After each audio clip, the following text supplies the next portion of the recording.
AI. and not coming themselves. That's Yes. That's good. That's good. That's good time management. So anyway, everybody and those who are watching the recordings, welcome once again to Meet the Expert, where tonight we've got Nadine back by popular demand, and we're going to be looking this time not so much at SEO, which we covered the last time, but if SEO is a big part of what you want to do, then go back and look at our YouTube recording for that. But today we're going to talk about, or Nadine's going to talk about the 10 web mistakes that kill conversion. And, you know, as Nadine says, your website's there for one thing and one thing only. It's to bring in sales, right? And we see this a lot where you've got websites that look amazing but don't convert. And then you've got websites that don't look quite as amazing but convert really, really well. What would you rather have? So anyway, you didn't come on tonight to listen to me waffle on. So I will shut up and hand over to Nadine, and we will crack on with the 10 web mistakes that kill conversion. Nadine, over to you. Allow me to share. And we're going to be super on time today, being German. And I also have my own SEO club at 6 o'clock. That should be you.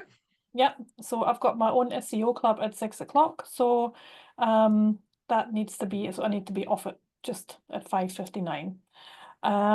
So right, okay. Now let's just say present. Let's just change it again. Presenter view, present. There we go.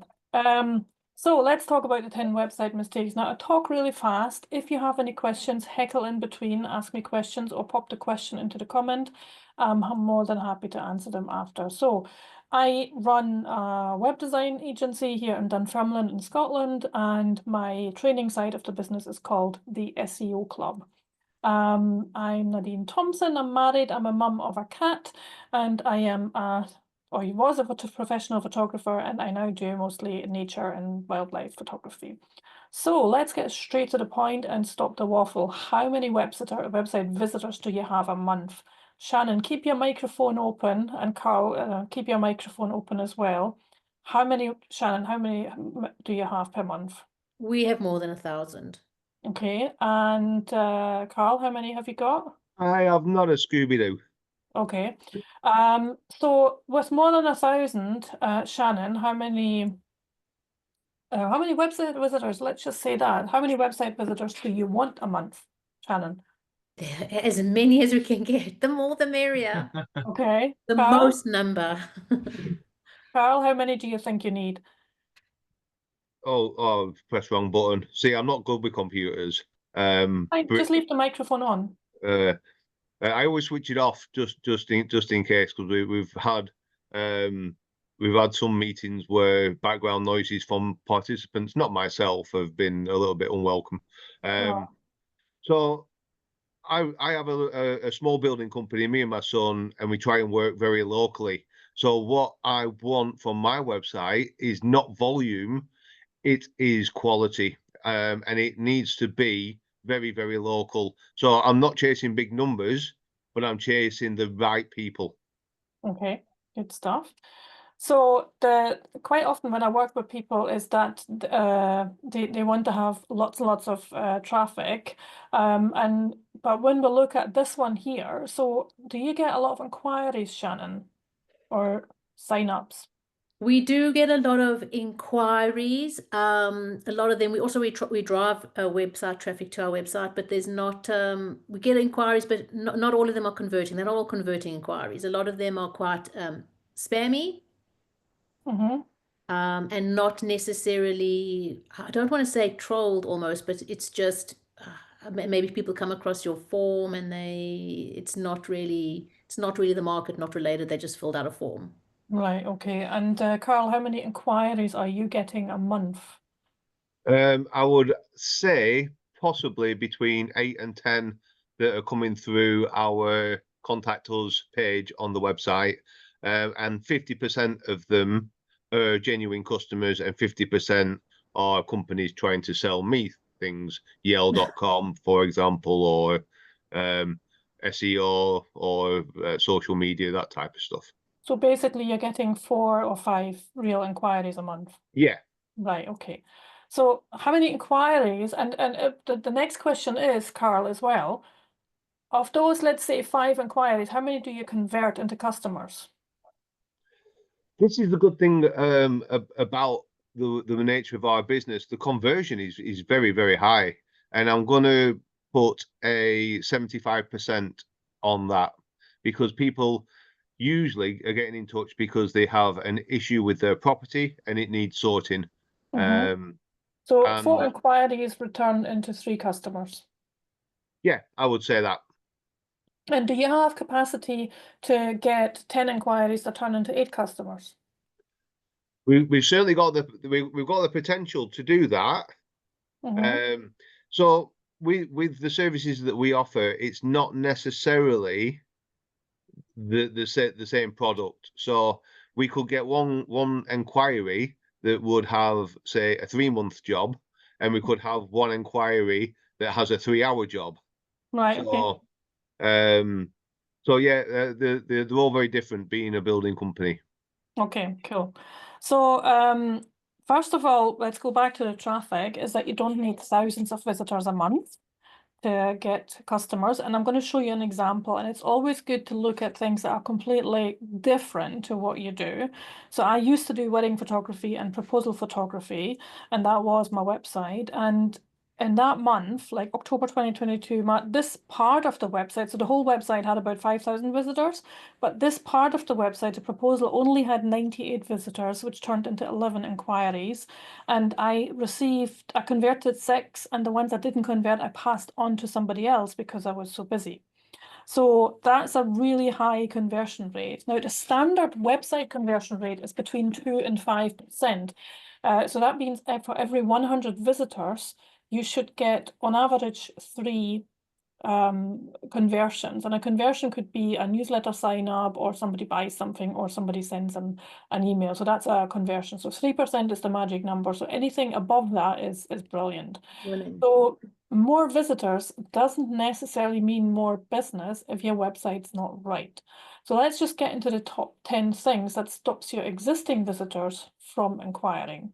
The first one is no clear messaging. And I'm going to show you some examples. People don't instantly understand what you're actually selling. Now, I Googled, here it says Catering Newcastle UK, and this is the page I'm getting. Now, why am I seeing private aviation when I look for catering? So the catering is the big word, which is the tiniest word here, but I'm seeing private aviation. So it's totally irrelevant to what I'm looking for. So the messaging is completely wrong. Then I Googled virtual assistant Newcastle, and they say flexible admin support for charity and social businesses. It's crystal clear what they're offering and who they're offering it for. So that's crystal clear. Next one, again, I Googled catering Newcastle, and it says Charlotte Elise wedding and events. Now, I have no idea if she's an event planner, if she's a florist, if they do catering. It's just the image is wrong. It's a beautiful image, but it's wrong. So everything on this homepage is wrong and also unreadable. So I can't read anything here. And then this is really hard to read the logo as well. And then catering Newcastle UK, it's just in your face, outside event catering. It's crystal clear what they do. So that's basically how you need to be in your face with your website and tell them what you do. So the second thing is that you don't show prices. Now, Carl, with your business, it might be hard to show prices, but if you give a guide price, so let's say you do a garage conversion, and you can see a garage conversion for a single garage is between, let's say, 15 and 25,000 pounds. So people get an idea, because some people who Google this, they might not have a clue how much something like this is. They might think it's like 5 grand, but it's actually 25 grand. I have no idea. I haven't converted the garage recently. With the memberships and things like that, and for Shannon, what you do is you tell people, okay, our members are usually with us for 12 months with a monthly commitment of X. And for an additional commitment of Y, you get the following services. So you completely manage expectations, and that cuts down the rubbish inquiries as well. And the thing is, if you don't show your prices, your customers know that you know your prices, and not showing them means you're hiding them, okay? And it's a surefire way to lose their interest if they can't see how much stuff is. So the next thing is that you don't speak to your target customer. Now, I don't know, like the power within, what your target customer is. You need to have a clear avatar.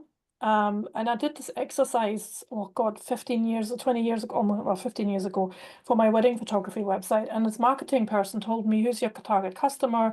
And I did this exercise.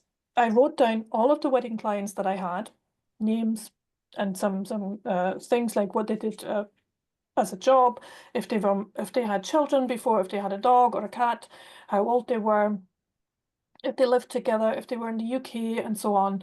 And once I had about 30 different customer names, I highlighted the ones that were my absolute uber favorite customers. And then I looked at these three and looked at them what they had in common. The funny thing is, they were all primary teachers. So the three of them were primary school teachers. So what I then did is I completely wrote my whole wedding photography website thinking about a primary school teacher who is 30 years old, who loves anything to do with detail and crafts and things like that. And I never mentioned the word primary school teacher once on my website, but the following inquiries, 8 out of 10 inquiries came from primary school teachers. So if you really focus on your target customer, then you will and map your website and try and change your website to actually speak to them, then that will change. So for example, I had a customer, she does wedding cakes, and she's in my SEO club membership.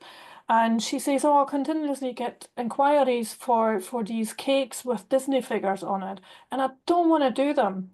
And I say to her, well, do you show them on your website? And she says, yeah, of course. It's like, well, remove them. It's simple. And she was like, let's, it was just so clear. And she removed them and the inquiry stopped. She now does not get Disney character cake inquiries anymore. She only gets cake inquiries for the stuff that she wants to do. So if there's something that you do in your business you don't want to do, don't mention it on your website.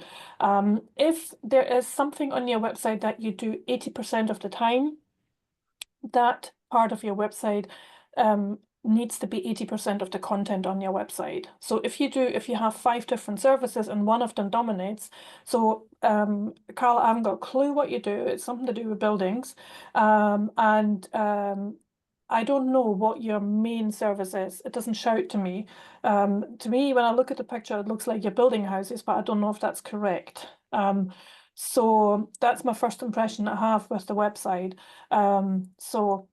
Target customer, important. So if it's too generic, VA services to free up your time, this is way too generic as an example, or hire a VA to get time back, too generic, but this is much better. Streamline your trades business with expert VA support or tailored VA solutions for builders, plumbers, electricians. Then people feel spoken to if they are on your website. Now, the next thing is no clear calls to action. Now, a call to action is not click here or submit. If you watched 50 Shades of Grey, you know what submit means. Submit does not belong on a website, the word submit. Anytime a call to action is a sentence that they finish in their head. So they start the sentence with, I want to, and you need to finish that sentence that they started. So I want to, if it's an inquiry, for example, I want to, and then send my message. Don't say send your message, because they're not sending your message. They want to send my message because it's about them. Another call to action is I want to download the white paper or download the whatever. So you need to finish that sentence that they started, I want to, and then make it in the first person about them, okay? So you need to be specific in your CTAs. Don't say click here. You can say click here to download the PDF guide, but don't say click here. Click here to download the PDF guide. Longer CTAs work. Or click here to arrange a meeting. So be specific in your CTAs. Now, the next thing is a big one, is that contact forms are massive. Now, a big no-no is contact forms that have 2 columns.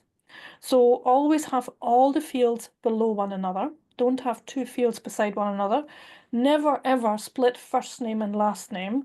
It's just name. The fewer fields, the better.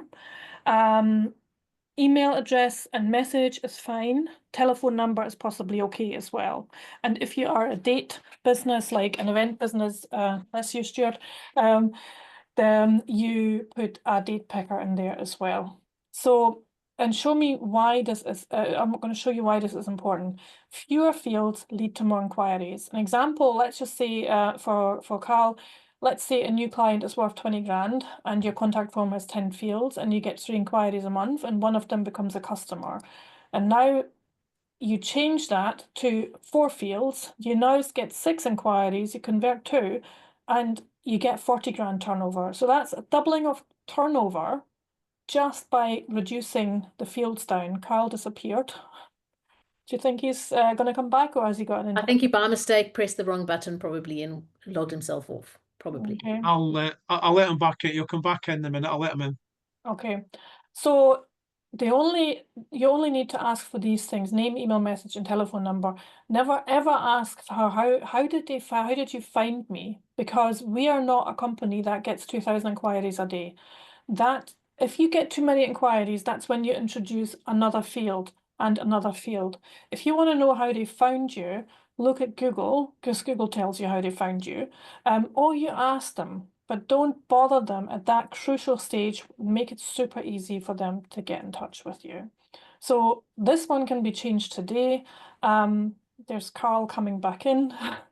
So Hello. hi.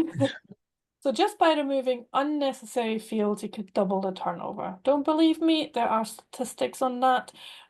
So it really is a huge jump in conversion rates. Now, the service pages look like a desert. That is the biggest thing. Now, the problem here is that you don't answer your customer questions on your website.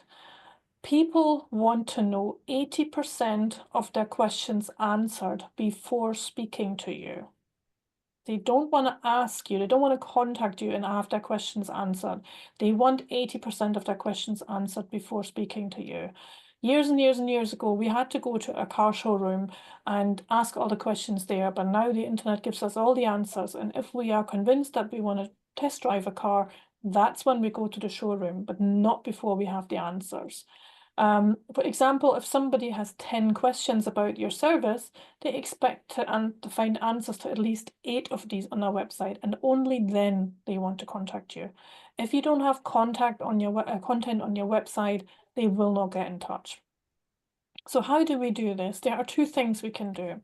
One is that the service page needs to answer common questions and handle objections.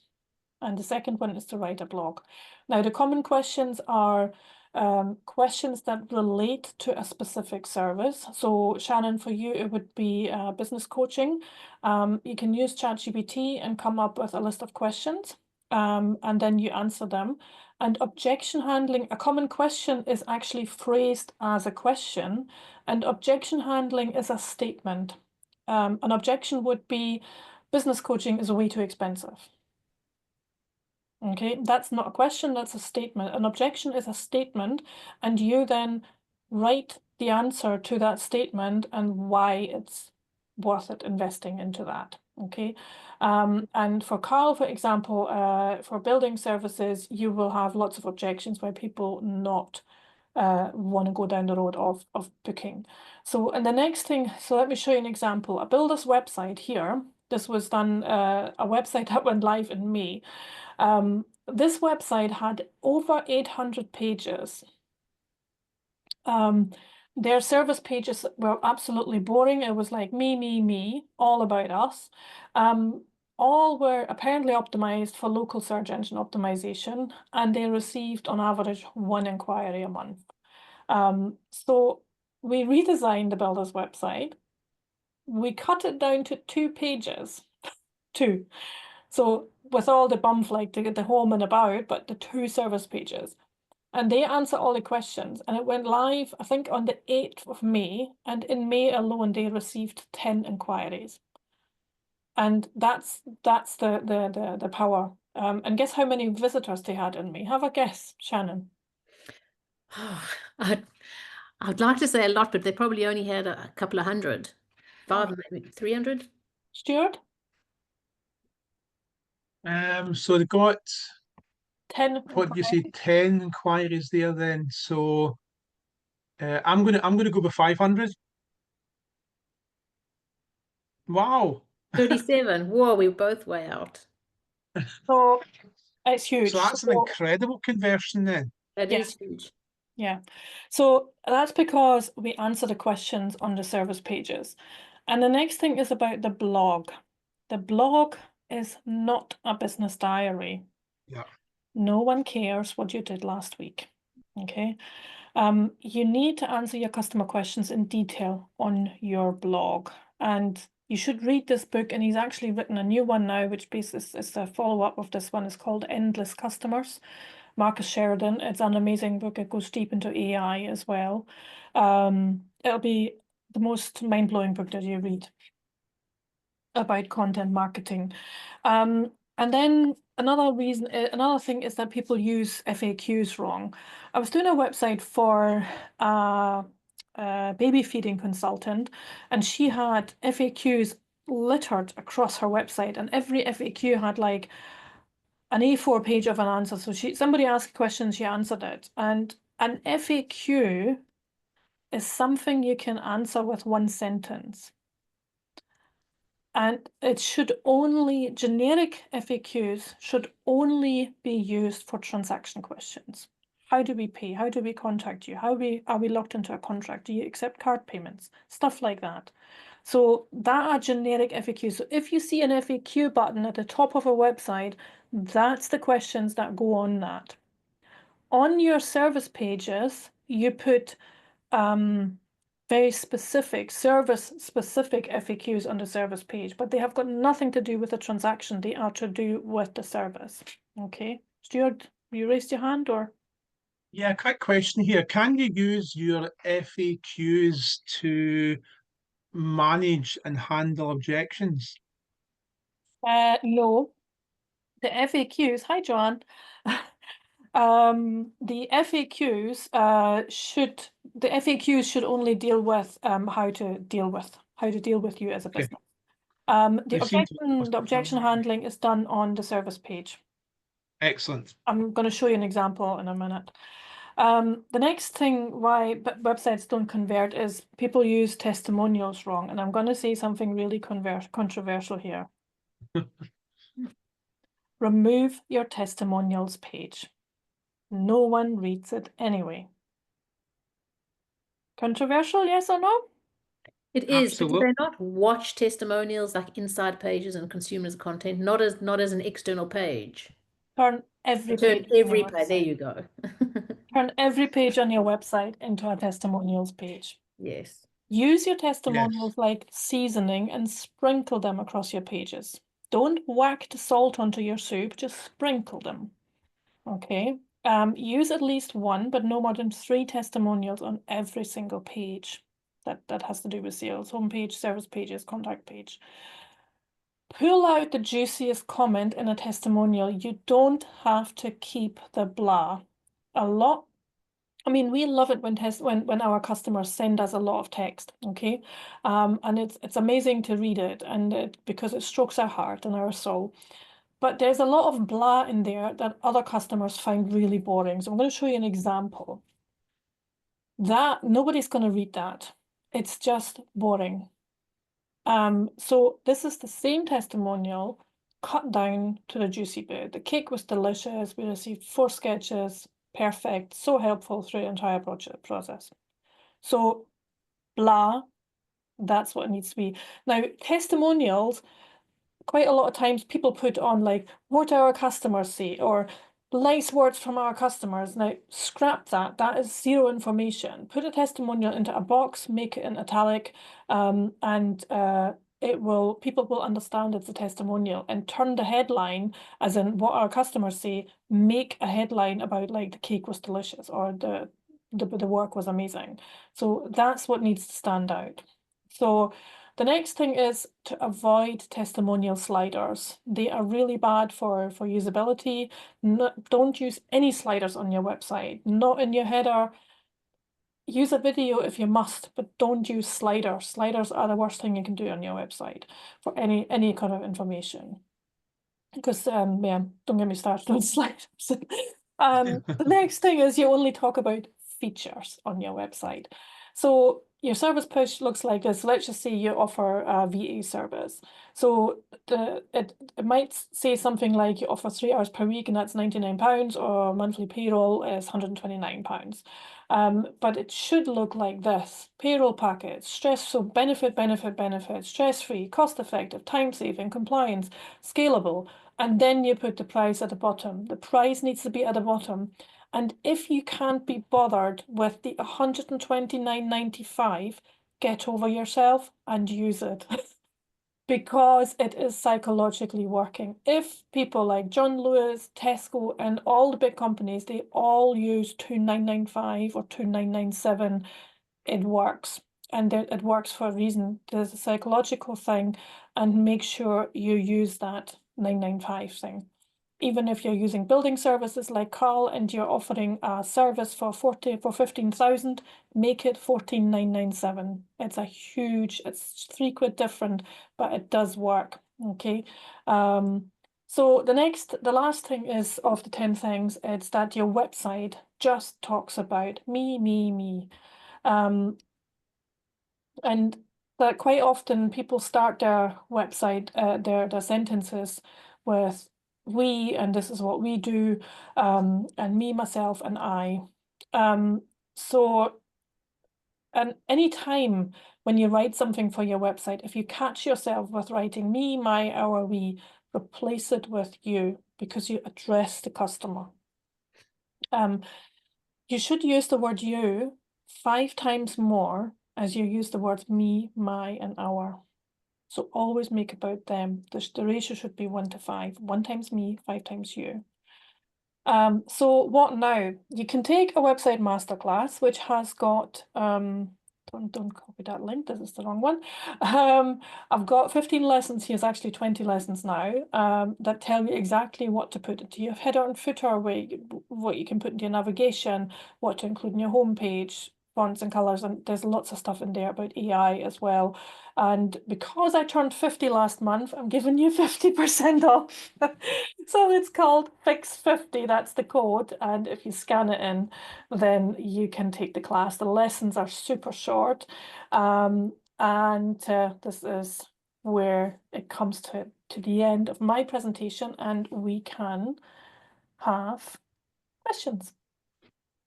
So I was just looking at my stats. So, you said 3% of converted traffic is well. So I've obviously got a lot of traffic with 1,100 site visits, but I'm only getting 32 leads, but 4 of those are converted. So in actual fact, that's within the 3%. That's not to the 4% from 32 leads to No.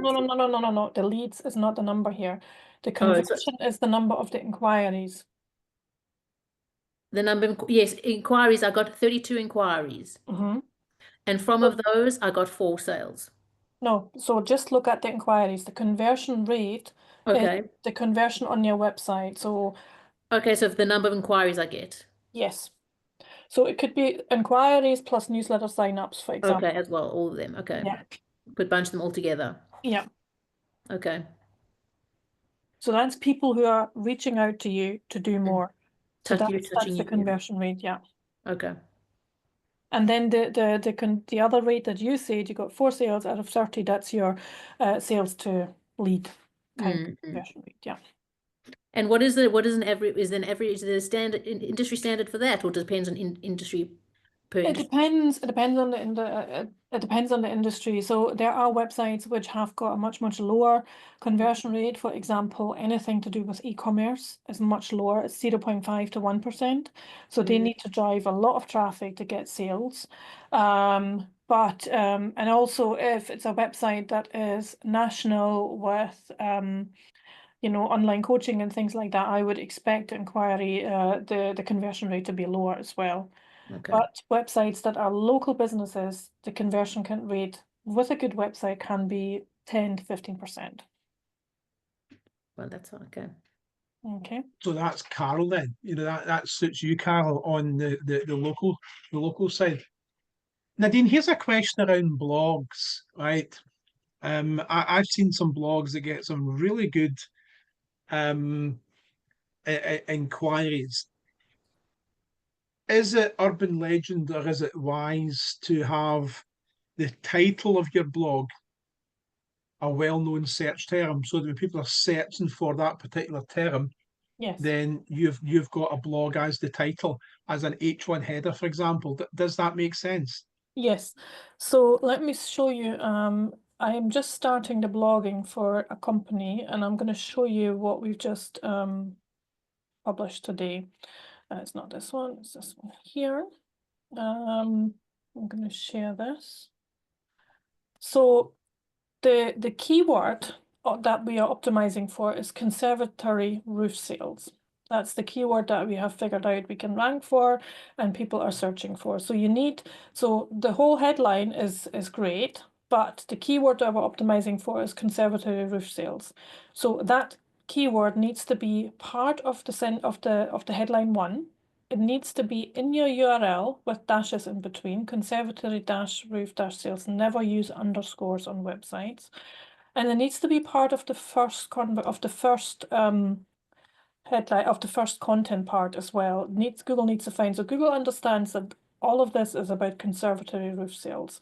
And here it says again, so conservatory sales, and it doesn't need to be specific because Google and all the AI engines are getting so clever these days, so that they all understand what the context is about.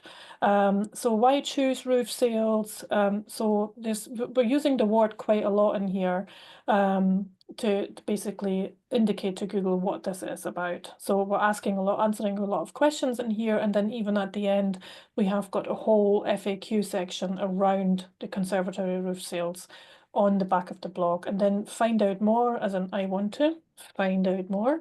And then we're asking them, are you planning to update your blinds? Send us an inquiry. Okay.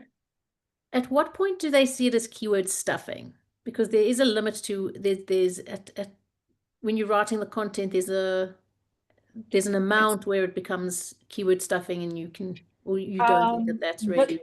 This one here, under no circumstances, has keyword stuffing.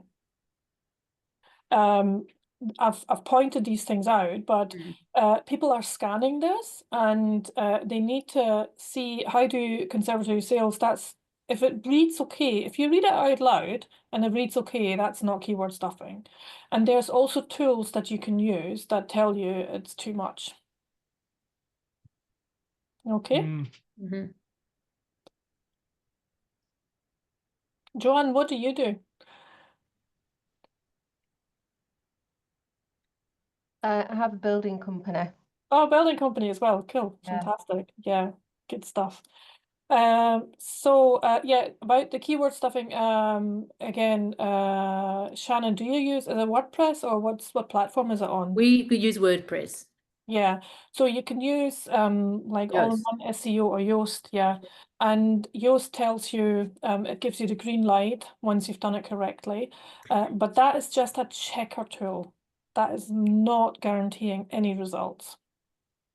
No. Do you think there's value in the Yoast Premium versus the Yoast free version? No. No value. Okay. Yoast only checks if you've done SEO correctly. Okay, so what you need to do, if you want to rank for things, you go into, you need to do Keyword Explorer. So what is I'm just going to check the power within training. So there's two things you need to look at, and for anybody. You need to look at this number here, which is very high. So 42 is the domain rating. And then you can rank for keywords with a difficulty of 42 and below. So this is a value of 0 and 100. So if you wanted to give me a keyword you want to rank for. Let's executive business coaching. Or just executive coaching, I suppose. Either or will be good. So I can rank for that one because it's at a 30 and I've got a 42. Yeah. So you can rank for that one. And the search volume for executive coaching is 1,800 a month. So there is, when you look at here, if this line is pretty straight, it tells me that it's the same people that have been ranking for this keyword for 2 years now. So this number hasn't changed. So you can see executive coaching, Better Up, Indeed, and so basically it will be very hard to rank for this. And so you're ranking against those people that have yes. captured the. So basically, we need to look at the questions that you have a chance to rank for, what people are looking for as well. So what is executive coaching? 150 people search for that, right? And I would write content for that amount. Leadership coaching, it's much, it's 1,100 people search for it, but the line is not as convoluted here. So it's leadership coaching. The blue line, because his Yes. domain is called that, I suppose. That's why he ranks on the top. Yeah. So basically you would, anything up to from 50 to 100 searches per month, I would write content for. Okay, as low as that. Okay, that's good to Yes, know. definitely. Okay. Because this is just an indication, it's not science. Oh, I was looking for the big numbers. No, it's I was looking for the big numbers. I will hone that down a little bit and look for some smaller numbers but too. the thing is, do you have Google Search Console installed? Yeah. So Google Search Console is quite cool. Does the same. Ish. So if we look at the performance and search results, so this is the SEO Club website, and I've doubled down on blogging in the last 12 months. So if I change this to, so even with the whole AI happening, I've doubled down on it, and it's Wow. And that's just from blogging. yes. Wow. So as you can see, so I'm not getting massive amount of clicks, but it does make a difference, okay? But what you want to look at is, so let's just check this for the last 6 months, for example. I'm going to click on average position here. So you can see here, impressions, you want to search by that and then see, okay, this, I'm here on page 5, but people want to know 8,274 people in the last 6 months searched for this. So I can create more content for this. This is information that's at your fingertips. So anything to do, and you go through that, and then you can have low-hanging fruit. You change that, and you check here where you can be positioned on the first page. Anything under 5. So anything that's on 10 point something, you go in there, and then you can optimize it, and then you can push that onto page 1 in Google. So you're trying, you're trying to get your page 10, and your rank, you don't have to be in under 1, you have to be in the top 5, right? Top three preferably, but okay. Everything is changing at the moment anyway, because if you've seen, Carl, where are you based again? In sunny Preston, well, it is today anyway. So building company Preston, so that will instantly open what's called a Google Map pack. So it shows a map, and then it shows the map entries here. And Google has now changed this, that if your Google business profile has got your website address as the homepage, then you won't be displayed down here. So if I would change this to your most important service, there's somebody else here as well, then the website here, that can rank for the homepage. But so basically you could be ranking twice. So you obviously want to appear in the top results here. I did my apprenticeship with Damien Lee. All right, cool. So what you want to do here is get more and more reviews and make sure that these reviews trickle in regularly. Do not do a review push and get 20 reviews this week and then nothing for 2 years. It's super important that these keep trickling in, because that's a signal for Google that you're very active in a very good company, and then they will push you. Okay. Right. Any other questions? Nadine, that was great. Thank you. Service pages, Nadine. All right. Okay. What was your advice on the service pages? Just keep them short, sharp, and very descriptive to what you do. No. Service pages. So, Carl, are you okay if I show your service page? Go right ahead, and you can mock it all you want. Okay, I can mock it all I want. Let me just find it again. So first of all, I don't understand what the website is about. So the logo doesn't give anything away, something to do with bricks, so you might be selling bricks. And if I look at the navigation, it also doesn't tell me what you do. So if the first impressions totally matter, the logo is too big, it doesn't need to be that big, and the logo doesn't need to be repeated either. The logo is not important. Look at John Lewis, how tiny the logo is. It needs to be tiny, it needs to be top left and only there. And if I click on services, I now see that's what you do. So basically, you're doing all of these things, but it doesn't tell me anything what you do about it. Okay, so you're doing, what's your most important, what's the one that brings in the biggest payment? Brickwork? Okay, so since this website is 3 years old and has not been updated since, because I kind of work with bricks, but we pretty much do the chimneys, chimney repair work, chimney restoration, chimney removal. So if you look at these services, Carl, what is the one that brings in 80% of your income? Now it's chimneys. I mean, as it was when this was created 3 years ago, it was predominantly brickwork. Okay, so basically we've got 1, 2, 3, 4, 5, 6, 7, 8, 9, 10 words to sell chimney repairs. Okay, and we need about 2,000 words to get you there. Okay, so what you should do is all of these services that you do, and you put them across the top. So don't remove the word services. I'm going to show you an example. This one here, they say, first of all, you quickly understand what it is they do and where it is they're doing it. And here it says exactly what it is they do. So everything that they do is mentioned in the navigation. So let's just say we want to get a garage conversion. So there's a format. So when you repair a chimney, and Joanne, no doubt in your business as well, there is a format and a best practice that you do things.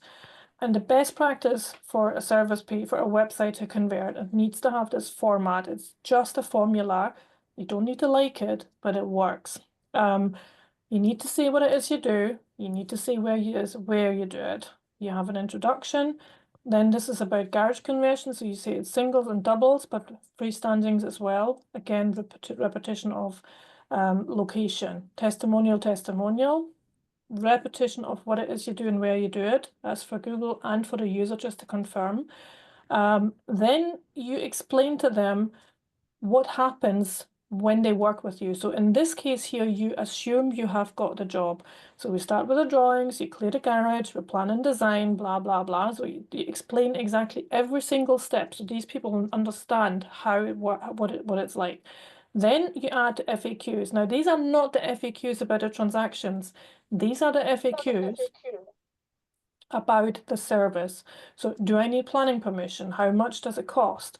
Will it add value? So this is all questions about garage conversions. Gallery, so you can have lots of pictures here. Then we do objection handling. Will I lose storage space? So these should actually be statements. I need to change that. Will it be warm enough? Is it a good investment? So you're basically answering them. And then we have a gallery here. We always mention the location again for search engine optimization and to confirm to the customer. And then we tell them what they have to do to work with you. So they have to do 3 things. Don't make the 17 steps, make this 3 steps. 3 because it's an easy number to look at whenever you buy flowers. It's 3, 5s, and 7s. It's never 4 or 8. So first they need to schedule a consultation. Then you will design and quote, and then you schedule and start the renovation. Testimonial, call to action. Don't put a button at the bottom of this very important page to say click here to inquire now. Give them the form. At every stage of the way, remove the friction. That's super important. Answer all of these questions. And if we go into bathrooms, that's even longer, this page. You can see how long this is.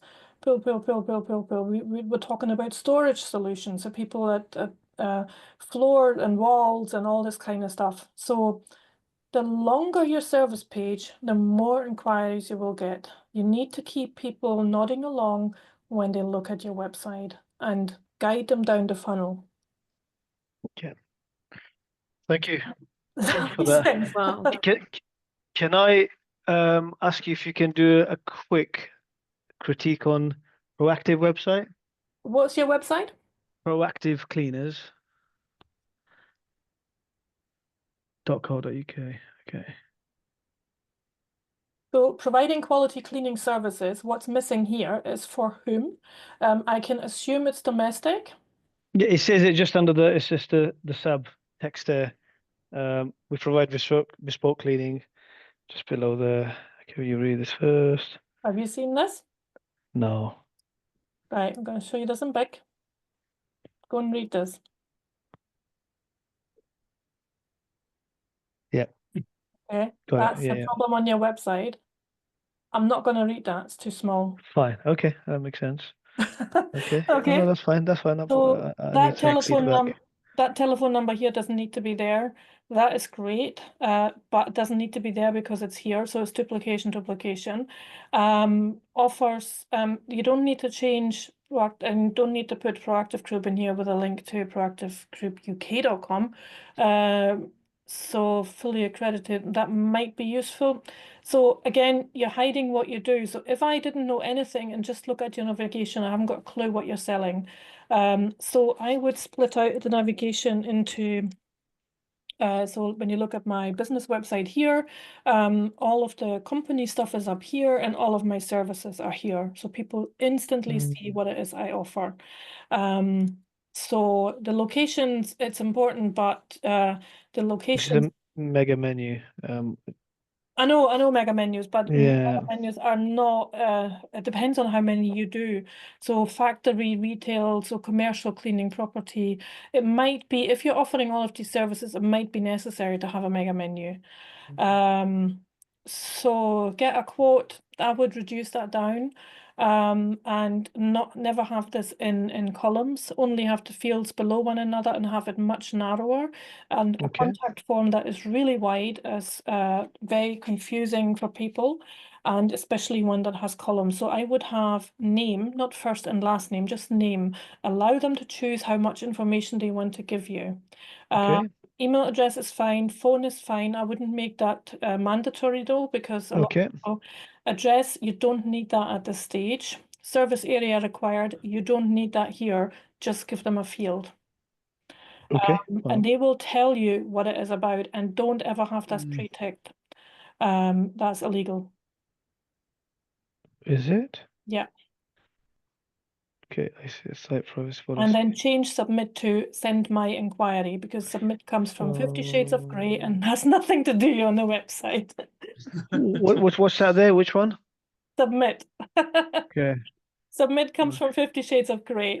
You need to start. I think I need to watch this film. I've never seen it. You need to start the sentence in your head with "I want to," because that's what the customer wants to do. I want to, and then you need to finish the sentence on the button. I want to send my inquiry from their point of view. Okay.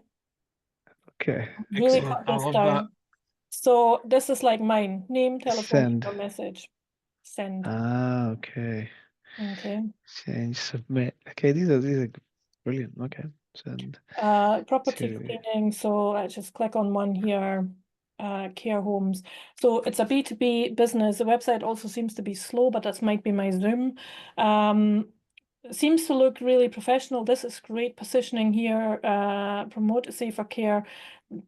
Again, this is more marketing speak than actually helpful. It's okay actually. Get a quote. So professional care home.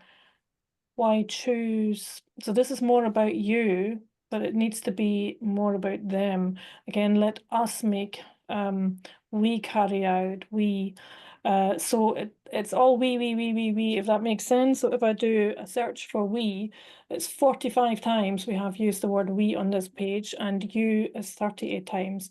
Now the word you needs to be 5 times as much as we. Oh wow. Okay. Okay. All right. Nadine, Yeah. I'm going to share something with Bakir that I think you'll like, and it's a reference that that I used when doing websites.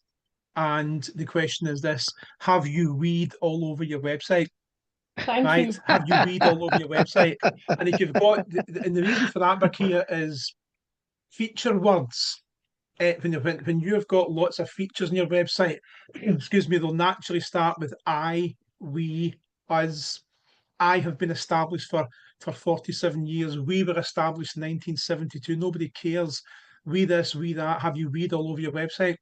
The real key one that Nadine was talking about there is you and your, because that instinctively is a benefit to the client, the benefit to the prospect. So that's why Nadine's saying that the you and your has got to outnumber the I, we, Okay. us, me. Bakia, So- it might sound super harsh, but your website actually looks really good. I think it's Okay, wording, okay. it's wording more than anything else. So Joanna, I haven't seen yours yet. What's your Okay, website? thank you. It's actioninsurancerepair.co.uk. Okay, this one here, so I've got literally 2 minutes left. Oh yeah, you've got our call, Jinx. I love the font, by the way. This is brilliant. So this is exactly how I would do it. So flood, exactly. So people come to your website and they instantly understand what it is you do. I don't have to think about it. So I even read, because of the coloring, I read the navigation before I read this. So it's really, I would remove the slideshow. It's never a good way to just to show Yeah. information, because it moves when it's a flicker thing for usability. Video is great, expert insurance, repair contractors. So let's just go into smoke and fire. It's quite a short page. I would extend that quite dramatically and to include the FAQs, objection handling, and all that kind of stuff. Now, Okay. I'm going to just put my link in here for LinkedIn, or or if you are on Instagram, you can also find me. Where's the chat gone? Chat. I'll just send you that.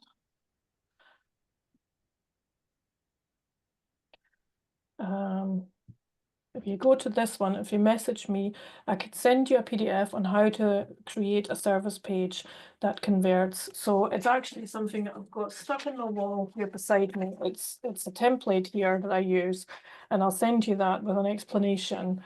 And that helps you to create the proper service. Thank you. So if you message me, you will find that.